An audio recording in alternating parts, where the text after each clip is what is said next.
Good evening friends. आज 29 जुलाई 2024 share मार्केटेर लोकजन दारुण दारुण खुशी। तार कारण होच्छे आज के शेयर मार्केट दारुण हाई छिलो। रेलेर शेयर बेश कयेकदिन धरे पड़छिलो। रेलेर शेयारे जारा आटके छिलो तारा खूब चिंताय छिलो, भावना चिंताय छिलो। आज के रेलेर शेयर तादेर बेरिये जाबार विशेष सुयोग दिएछे।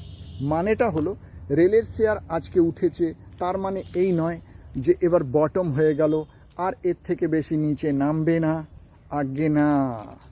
রেলের শেয়ার যেখানে আছে তার আশেপাশেই ঘোরাঘুরি করবে, খুব বেশি ওপরে উঠবে না। আর রাইটস বলে যে শেয়ারটি আছে তার দাম আজকে বাড়লো। তার কারণ হচ্ছে সেখানে বোনাস শেয়ার দেবার প্রস্তাব চলছে। প্রস্তাবে দেখা যায় কি হয়। তাহলে